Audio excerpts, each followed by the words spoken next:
Good morning student. हमने ल्हासा की ओर पाठ के लेखक राहुल सांकृत्यानंद जी का जीवन परिचय पढ़ा। अब हम इस पाठ को शुरू करेंगे। तो चलिए स्टूडेंट, हम इस लेसन को पढ़ते हैं।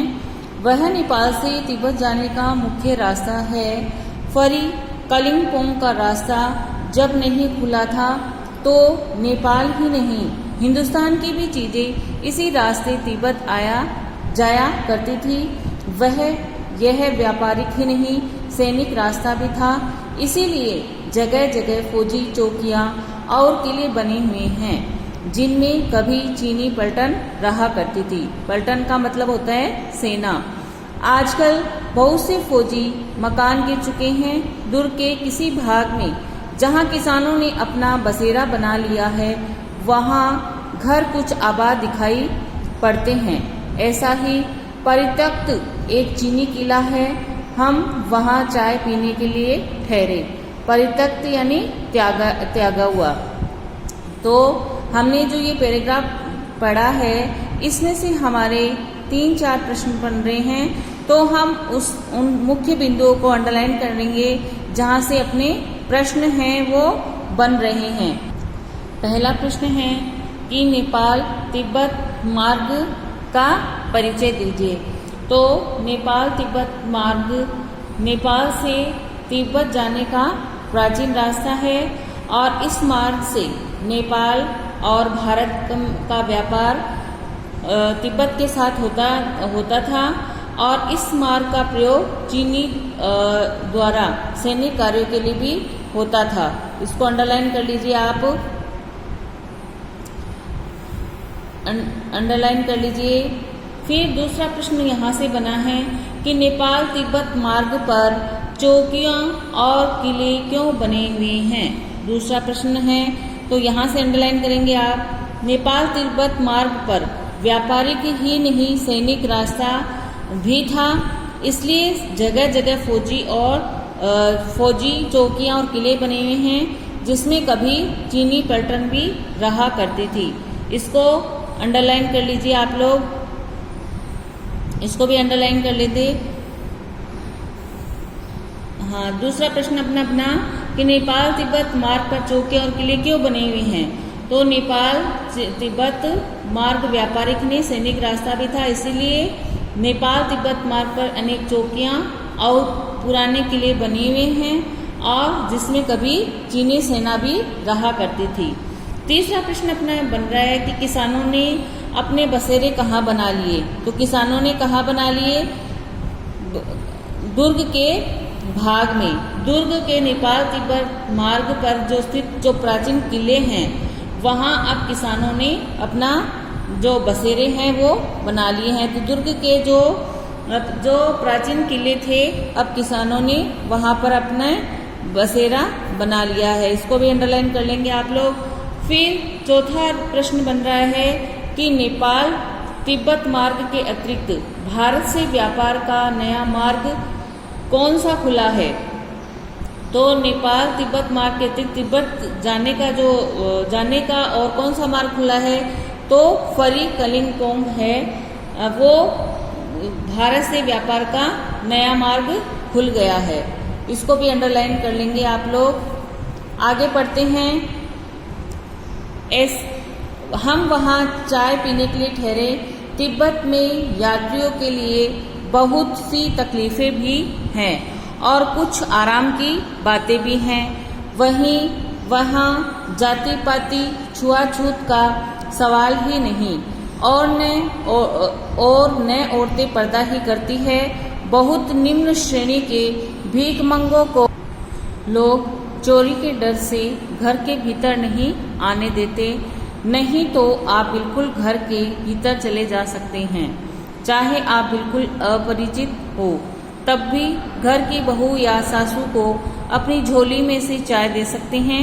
वह आपके लिए उसे पका देगी। मक्खन और सोडा नमक दे दीजिए। वह चाय थोड़ी में कूटकर उसे दूध वाली चाय के रंग की बना के मिट्टी के टोटीदार बर्तन में रख के आपको दे देगी। यदि बैठक की जगह चूल्हे से दूर हैं और आपको डर है कि सारा मक्खन आपकी चाय में नहीं पड़ेगा तो आप खुद जाकर थोड़ी में चाय मत कर ला सकते हैं। चाय का रंग तैयार हो जाने पर फिर नमक मक्खन डालने की ज़रूरत होती है। अब इसको भी आप यहाँ से अंडरलाइन कर लेंगे। तिब्बत वहाँ जाति पाति से लेके ये पूरा पैराग्राफ आप इसको अंडरलाइन कर सकते हैं। ये अपना प्रश्न यहाँ से ऐसे भी बन सकता है कि बन रहा है कि लेखक ने जो अपनी यात्रा वृतांत की थी लहासा की, उस समय का तिब्बती समाज कैसा था। तो ये जो महत्वपूर्ण बिंदु है, हम जो इसको अंडरलाइन कर रहे हैं, इसमें से ये इसका उत्तर आ जाएगा। आप सभी लाइनों को अंडरलाइन कर लेंगे। फिर आगे पढ़ते हैं। परित्यक्त चीनी किले में जब हम चलने लगे तो एक आदमी राहीदारी मांगने आया। हमने वहाँ दोनों चीटें उसे दे दी। शायद उसी दिन हम थोडला के पहले के आखिरी गांव में पहुँच गए। यहाँ भी सुमिति के जान पहचान के आदमी थे और भीखमंगे रहते भी ठहरने के लिए अच्छी जगह मिली। 5 साल बाद हम इसी रास्ते लौटे थे और भीखमंगे नहीं, एक भद्र यात्री के वेश में घोड़ों पर सवार होकर आए थे। यानी 5 साल रास्ते में वो बता रहे हैं, तो उस समय वो भीखमंगे के वेश में आए थे और आज जब वो यात्रा करने आए हैं तो एक भद्र यात्री के वेश में घोड़े पर सवार होकर आए हैं। किंतु उस वक्त किसी ने हमें रहने के लिए जगह नहीं दी और हम गांव के एक सबसे गरीब झोपड़े में ठहरे थे। बहुत कुछ लोगों की उस वक्त की मनोवृत्ति पर निर्भर है, खासकर शाम के वक्त छड़ पीकर बहुत कम होश हवास को दुरुस्त रखते हैं। परित्यक्त चीनी का मतलब क्या होता है? परित्यक्त चीनी किले का क्या अर्थ होता है? तो परित्यक्त चीनी किले का अर्थ होता है जो खाली कर दिए गए किले जिसमें कभी चीनी सेना थी वो रहा करती थी। इसको अंडरलाइन कर लीजिए आप लोग।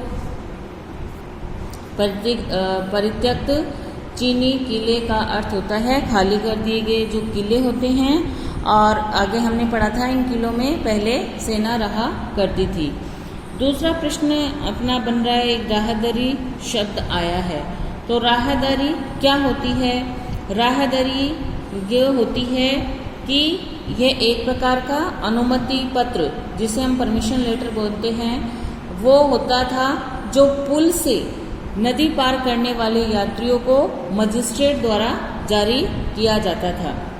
फिर अपना तीसरा प्रश्न यहाँ से बन रहा है कि लेखक लौटते समय लेखक को किस वेश में था और उसे कहाँ ठहरना पड़ा था और क्यों। तो 5 वर्ष बाद में, यहाँ हमने पढ़ा था ना कि 5 साल बाद में लौटते समय लेखक भद्र यात्री की वेशभूषा में घोड़े पर सवार था, लेकिन उसे एक सबसे गरीब झोपड़े में रहना पड़ा था। क्यों रहना पड़ा था? क्योंकि शाम के समय वहाँ के लोग छड़ पीकर मादक पदार्थ, जो छड़ नामक मादक पदार्थ पीकर क्या हो जाते हैं, का सेवन करते हैं और अपने होश हवास में नहीं रहते हैं। हमने पढ़ा था कि एक भद्र यात्री की, यहाँ से अंडरलाइन कर लीजिए, ये पूरा पैराग्राफ आप अंडरलाइन कर लेंगे तो इसका उत्तर आ जाएगा। प्रश्न अपना यहाँ से बना कि लौटते समय लेखक किस वेश में था और उसे कहाँ ठहरना पड़ा था और क्यों।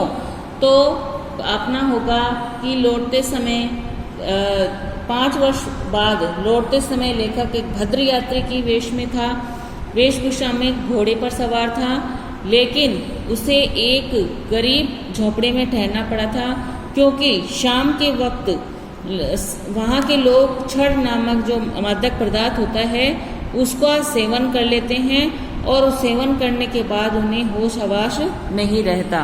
तो स्टूडेंट आज हम इतना ही पढ़ते हैं। नेक्स्ट इसका सेकंड पार्ट कल पढ़ेंगे। Thank you, have a nice day.